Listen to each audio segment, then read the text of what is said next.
Dear students of first year, good morning to all. I hope that you all are hale and hearty by the grace of Almighty God. I am also okay. This is the third online class for you, and today I am going to discuss a poem by Rabindranath Tagore. So let's move on with PowerPoint presentation. First of all, I welcome you all to my online class on behalf of Nobigans College Nobigans. This is Mohammad Masud Mia, lecturer in English, Nobigans College. And today's topic is Where the Mind is Without Fear by Rabindranath Tagore, and subject is Introduction to Poetry for the student of first year. For the students of the first year of Department of English level honors. Where the Mind is Without Fear by Rabindranath Tagore. Before going to the text, we will read some line on Rabindranath Tagore. I'm not discussing Tagore extensively, as you have been studying Tagore from your childhood. You already know lots of information about Rabindranath Tagore. Here we see that Rabindranath Tagore was the youngest son of Devendranath Tagore, a leader of the Brahmo Samaj, which was a new religious sect in 19th century Bengal, and which attempted a revival of the ultimate monistic basis of Hinduism and laid out in the Upanishads.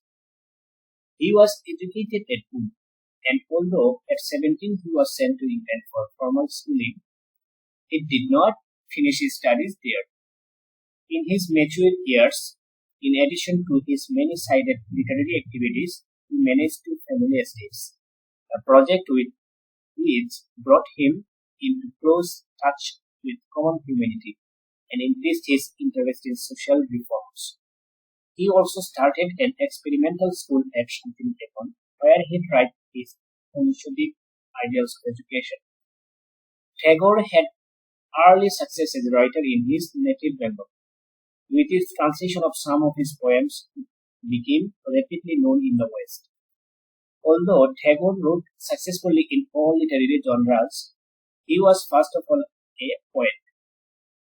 Among his poetry and odd volumes of poetry are Manushi, in English, The Ideal One, Shunaturi, that was published 1894, and the English version is The Golden Bowl, Gitanjali, the most prominent works by Rabindranath Tagore, published in 1910, and it was translated into English by himself in the name of Song Offerings, Iti Madlo, 1914, Wreath of Songs, and Molaka, 1916, The Flight of Fails.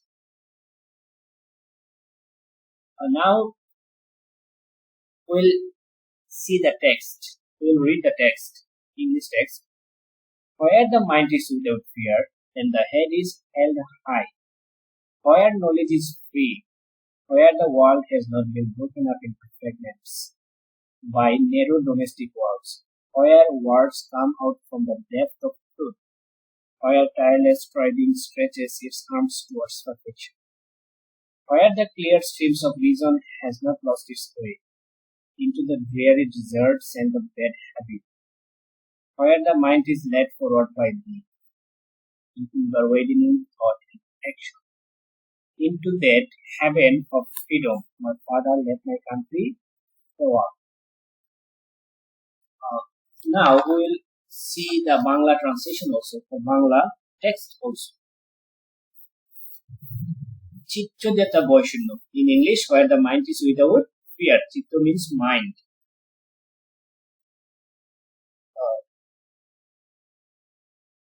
চিত্ত যেথা বৈশূন্য উচ্চ যেথা শীত জ্ঞান যেথা মুক্ত যেথা দেহের প্রাচীর আপন প্রাঙ্গণ ফলে বিবস্বর করি বসুধারে রাখি নাই ক্ষুদ্র করি যেথা বাক্য হৃদয়ের উচ্চমুখ হতে উচ্ছ্বসিয়া উঠে যেথা নিবারিত শ্রুতে দেশে দেশে দিশে দিশে কর্মদ্বারা ধায় অজস্র সহস্র বিচ্ছরিত কথায় যেথা তুচ্ছ আছাড়ের মরুবালু রাশি বিচারের শ্রুতপথ ফেলে নাই গ্রাসী পৌরসেরে করে নিচ্ছত তুমি সত্যদা নিত্য যেথা তুমি সর্বকর্ম চিন্তা আনন্দের কথা নিজ হস্তে নির্দয় আঘাত করিত ভারতবেশে সর্ব করে দেখো। This poem is taken from Naivedya by Rabindranath Tagore. I think, as you already know, that this poem is translated by Rabindranath Tagore himself, and I think you will find English version is easy than Bangla version. Now we will read a general introduction to the poem, some general information about the poem. Where the Mind is Without Fear by Rabindranath Tagore is one of his vastly read and discussed poems. It was originally composed in Bengali, possibly in 1900, under the title Prarthana, meaning prayer.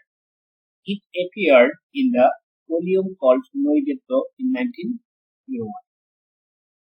Later in 1911, Tagore himself translated the Bengali poem into English, and that translation appeared as poem 35 in his novel-winning anthology Githanjali, Song Offerings, published by the Indian Society, London in 1912.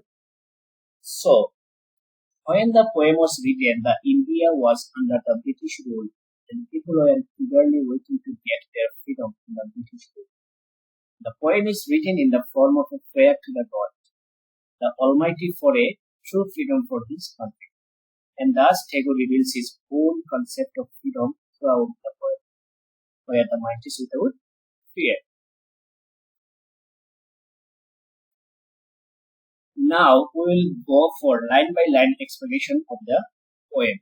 The first line is, where the mind is without fear and the head is held high. This line means, in the very first lines, the poet prays to the Almighty that his countrymen should be free from any fear of oppressions or forced compulsion. He wishes that everyone in his country has his head held high in dignity. In other words, according to him, in a truly free country, every person should be fearless and should have a sense of self-dignity.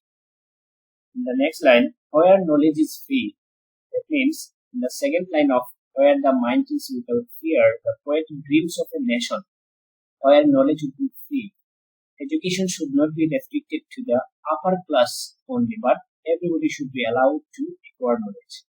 Not only that, the children should learn freely from the nature and the world around them. They should not be forced to memorize some predetermined lessons. And this is Tagore's typical concept of education. Where the world has not been broken up into fragments by narrow domestic works. In the next two lines, the poet emphasizes the unity of not only of his countrymen but also of the entire world.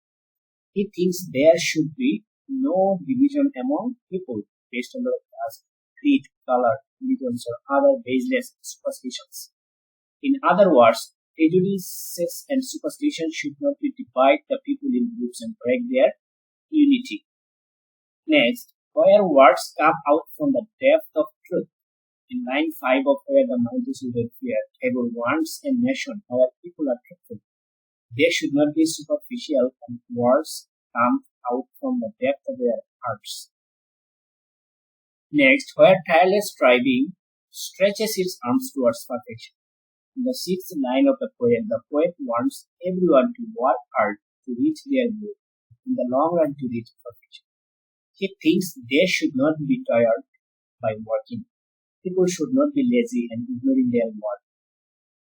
Next, where the clear stream of reason has not lost its way into the dreary desert sand of dead habits.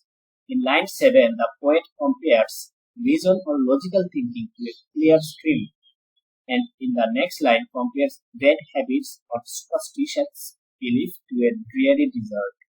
He wants the stream of reason not to lose its way into the desert of prejudices. In short, people's thought should be monitored by rational thinking, not by superstitions. Logic should be ruled over all previous beliefs. Our next line says, where the mind is led forward by into evaluating thought and action. In line 9 and 10, the poet wishes his countrymen to be progressive and broad-minded. He wants that their minds are led forward, evaluating thought and action by the Almighty. He means Almighty God. In short, we should be open-minded and do something unusual or extraordinary, overcoming the narrowness of mind. Into that heaven of freedom my father let my country evolve. My father means he refers to God. In the final line of the poem, the poet addresses the God as Father. He asks him to awaken his country into such a haven of freedom where the above conditions meet. To make it clear, the poet prays to the Almighty Father to reach up or lift or awake his country to such heights where freedom would be realized at its best, a heaven of freedom. In turn, he is actually praying that God awakens his countrymen so that they come out from the darkness of ignorance, prejudices, disunity, and all other evils. Again, here a great critic suggests that Rabindranath wants to awaken the God within us to free our mind from shackles and bondage. Bondage means slavery. It is not invoking God, but using it as a metaphor for the higher self within us. Finally, the poet's message is very clear. If all the people of a nation are not wise enough to lead a happy and peaceful life, free from all evils, they cannot enjoy their freedom well. So, to the poet, only political freedom is not so important unless you are fearless, self-dignified, knowledgeable, truthful, hardworking, and broad-minded enough to enjoy it fully. That is actually the end of today's lesson. I hope that I will come again to you with a new topic. Before that, stay home and stay blessed. And bye for now. Thank you all. Bye bye.